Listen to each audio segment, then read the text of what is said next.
Selamat pagi, siang, atau malam, Bapak Nel. Perkenalkan, nama saya Luneta Putri Odilia. Kami dari kelompok 16 akan membawakan solusi komputasi untuk masalah drama antrean dan ketidakpastian kursi Arnes Shuttle bagi mahasiswa Bandung Jatinangor. Kita mulai dari masalah yang kita temukan. Banyak teman-teman dari ITB Jatinangor yang berkuliah setiap hari di Jatinangor harus kembali setiap hari ke Bandung. Misalnya dari Baltos atau dari Pasteur. Anggap saja ini sudah menjadi rutinitas wajib bagi mereka. Arnes Shuttle menjadi andalan mereka saat bolak-balik, apalagi saat pagi menuju Jatinangor dan sore kembali ke Bandung saat jam-jam padat. Tapi di jam-jam padat inilah masalah muncul, yaitu antrean panjang dan ketidakpastian kursi. Kita sering bingung, apakah kita masih mendapatkan kursi atau apakah saya telat? Ini tentu menjadi gangguan bagi kita mahasiswa terhadap jadwal kuliah dan juga bikin ribet. Intinya, kita membutuhkan cara yang lebih pasti dan cepat untuk mendapatkan tiket. Kita menemukan solusinya untuk masalah tersebut, yaitu untuk membuat sistem pemesanan tiket online yang simpel dan rapih. Poin utamanya adalah sistem ini harus bisa dicek ketersediaan kursi secara langsung atau real time. Jadi begitu Anda mengklik jadwal, Anda langsung tahu berapa kursi yang tersedia, seperti Anda belanja online. Di slide ini dijelaskan bagaimana simulasi program tiket kita bekerja. Nah, alurnya mirip seperti aplikasi online. Sistem kita juga meniru alur pemesanan di website Arnes, yaitu pertama mencari rute, lalu memilih jadwal, memilih kursi, mengisi data diri, lalu bayar. Teknis programnya, program kita itu memiliki menu utama yang bisa diulang-ulang atau looping. Jadi setelah memesan satu tiket, Anda langsung bisa memesan tiket lagi. Nah, untuk menyimpan semua data seperti jadwal, harga, dan rute, kita memakai struktur array seperti sebuah daftar yang rapih. Nah, cara memesan tiketnya adalah pertama kita menginput data, yaitu di mana pengguna memasukkan tanggal, rute, dan jadwal yang diinginkan, termasuk data diri, seperti nama, nomor HP, dan email. Nah, kedua kita mencek kursi. Sistem itu akan membuat daftar kursi yang masih kosong di setiap kali jadwal muncul. Validasi juga sangat mudah. Kita sistemnya hanya mengecek apakah kursi Anda pilih di daftar kursi itu kosong atau tidak. Nah, pembayaran dan tiket. Kita asumsikan pembayaran itu bisa pakai QRIS atau virtual account ya, bisa langsung berhasil. Output akhirnya adalah tiket elektronik yang memuat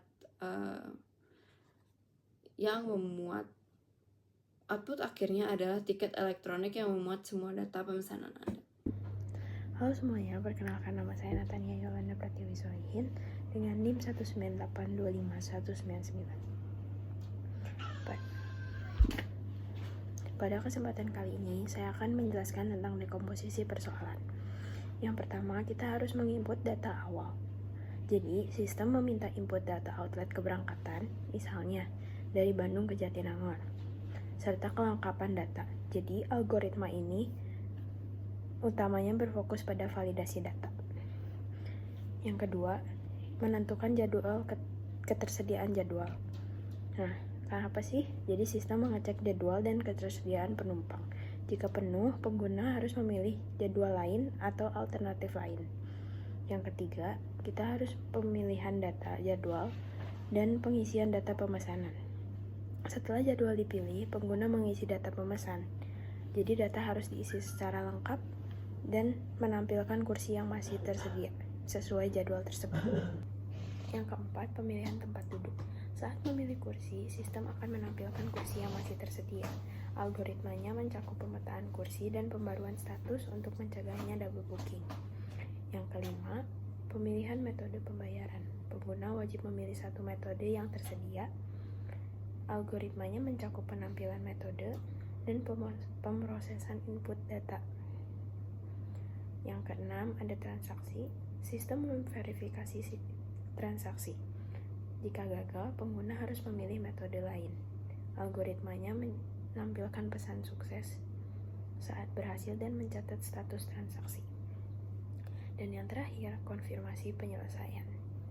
Setelah pesanan selesai, sistem akan menampilkan tiket dan mengirim e-tiket melalui email, memastikan proses pemesanan berjalan mudah, cepat, dan efisien. Selanjutnya, menjelaskan tentang abstraksi data. Apa sih abstraksi data? Jadi merupakan hal-hal di luar representasi data dalam sistem. Hal ini akan mengidentifikasi beberapa komponen yang perlu diperhatikan, sehingga hal lain dapat diabaikan karena tidak berpengaruh langsung terhadap sistem simulasi pemesanan Arnes Shuttle. Yang pertama ada identitas. Berisi data pengguna seperti nama, nomor telepon, email, dan alamat. Informasi ini digunakan pada e-tiket sebagai bukti pemesanan serta untuk simulasi pembuatan nomor virtual account. Yang kedua ada jadwal. Memuat data seperti ID, jadwal, rute, waktu keberangkatan, estimasi waktu tempuh, tipe mobil, harga, kapasitas kursi. Semua data akan disimpan di dalam array berdasarkan indeks. Dan yang terakhir ada pesanan. Ini itu mencakup tanggal keberangkatan, rute, dan waktu yang dipilih, serta akan menampilkan nomor kursi spesifik yang dipesan oleh pengguna. Dan sekarang pengenalan pola. Jadi apa itu pengenalan pola? Kemampuan esensial dalam mengenali kesamaan pola pada data atau masalah yang merupakan keterampilan penting untuk merancang solusi yang efisien. Dalam proyek ini teridentifikasi dua pola utama, yaitu input data identitas dan nomor kursi, di mana pengguna mengisi data secara berulang sesuai tiket atau sesuai jumlah pesanan. Yang kedua, ada verifikasi ketersediaan jadwal dan kursi secara berulang, yaitu pengecekan secara terus-menerus hingga kombinasi jadwal dan kursi yang tersedia ditemukan. Nah, dari kedua pola ini menunjukkan bahwa proses tiketing ini pada dasarnya bergantung pada mekanisme loop yang mengolah atau mengelola input dan validasi secara efisien. Selanjutnya, saya Rizky Oktario Mursito akan melanjutkan penjelasan ke bagian inti dari desain algoritma kami. Sesuai dengan deskripsi proyek, program kami dirancang untuk memanfaatkan 4 aspek pemrograman dasar. Yang pertama itu adalah prinsip sequence. Prinsip sequence ini merupakan fondasi utama atau core inti dari program kami. Seperti yang bisa dilihat dari slide, pengguna harus melalui langkah-langkah ini secara step by step atau berurutan. Mulai dari nomor 1 yaitu menginput tanggal, lalu menginput rute, hingga ke nomor 9 yaitu kita menerima output yaitu tiket elektronik. Yang artinya program ini berjalan dengan kronologis dan ketat. Dan pengguna tidak dapat melompat. Misalnya pengguna tidak bisa langsung memilih kursi ke langkah 5 jika mereka belum selesai mencari rute pada langkah kedua. Urutan kronologis yang wajib ini adalah implementasi dari sequence. Next, selanjutnya di dalam alur sequential tadi, program ini harus terus-menerus melakukan decision making. Dan ini membawa kita ke prinsip, yaitu yang namanya prinsip conditional. Prinsip ini kami gunakan secara ekstensif untuk mengambil keputusan, dan yang paling penting yaitu untuk memvalidasi atau memvalidate input dari pengguna di setiap langkah. Misalnya pada poin 1, saat pengguna memasukkan rute, misalnya rute Baltos ke Jatinangor, program akan menggunakan logic if untuk menyeleksi hanya jadwal untuk yang rutenya cocok. Dan kemudian pada nomor 4, saat misalnya kita memilih kursi nomor 5, program akan mengecek jika kursi nomor 5 itu ada di list, maka program akan berlanjut. Dan kalau tidak, program akan mengambilkan pesan kesalahan. Dan semua 5 poin di slide ini itu adalah contoh bagaimana program kami menggunakan logika kondisional untuk memastikan alur berjalan dengan lancar. Selanjutnya kami masuk ke prinsip ketiga, yaitu prinsip repetition atau looping. Kami menggunakan looping ini pada beberapa fungsi penting yang menggunakan iteration atau pengulangan tugas. yang contohnya jelas ada di poin ketiga, yaitu saat pemilihan kursi. Di sini kami menggunakan loop while. Jika penggunakan memasukkan nomor kursi di sini, misalnya kursinya sudah terisi, program akan terus-menerus mengulang permintaan input sampai pengguna memasukkan nomor yang valid atau yang cocok pada list. Next, selanjutnya yang terakhir kita ada prinsip, yaitu prinsip yang berjalan tanpa wadah atau untuk menyimpan datanya ya. Ya, di sini adalah prinsip array. Dalam Python kami mengimplementasikannya sebagai list ya. Data structure ini menjadi inti yang menyimpan seluruh informasi dalam program kami. Seperti yang dijelaskan pada poin nomor 1, kami menggunakan yaitu array paralel, yang artinya ada array terpisah untuk rute, array terpisah untuk waktu, dan array terpisah untuk harga misalnya, yang semuanya terhubung melalui indeks yang sama.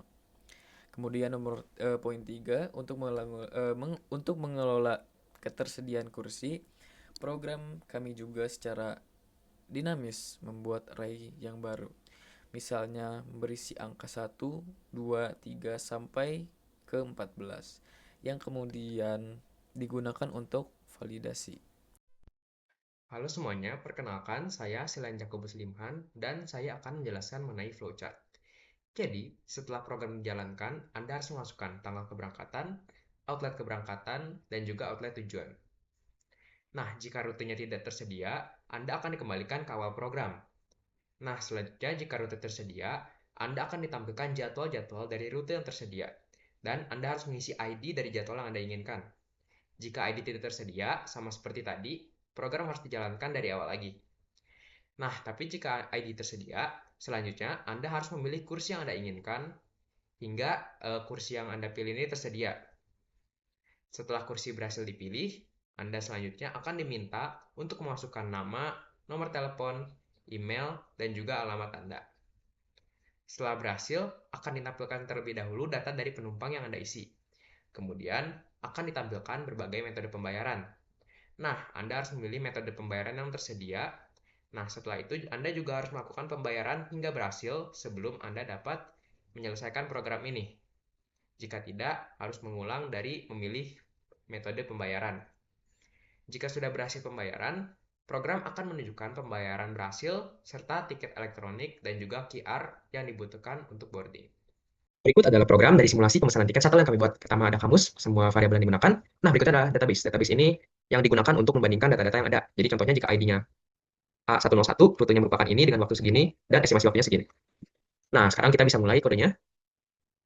Nah, pertama kita masukkan tanggal keberangkatan, misalnya 28 Oktober 2025. Outlet keberangkatan, misalkan kita pengen Baltos ke Jatinangor. Nah, akan dibandingkan dan dicari dari database yang memiliki rute Baltos Jatinangor. Dari sini kita bisa memilih, misalkan kita pengen A102. Nah, kita bisa memilih kursi yang kita ingin dari antara itu. Jika kita memilih yang lain, misalnya 16, maka akan diulangi lagi, 13. Selanjutnya kita harus mengisi data pribadi, misalnya namanya, emailnya, dan alamatnya Mr. ini. Nah, selanjutnya kita harus memasukkan metode pembayarannya. Harus dari yang sini yang valid, misalnya kita ingin freeze. Nah, setelah misalkan pembayaran sudah berhasil, kita bisa tulis ya, dan hasilnya sudah pembayaran berhasil, akan ada QR yang dapat digunakan nanti dan juga data-data pribadi. Melalui pendekatan berpikir komputasional ini, kami berharap simulasi Arnes Shuttle bisa menunjukkan bagaimana proses kompleks di dunia nyata bisa disederhanakan menjadi program yang fungsional, terstruktur, dan mudah dipahami. Ini membuktikan bahwa konsep dasar pemrograman bisa diterapkan untuk memecahkan masalah praktis, membuatnya lebih relevan, dan berguna bagi pengguna sehari-hari.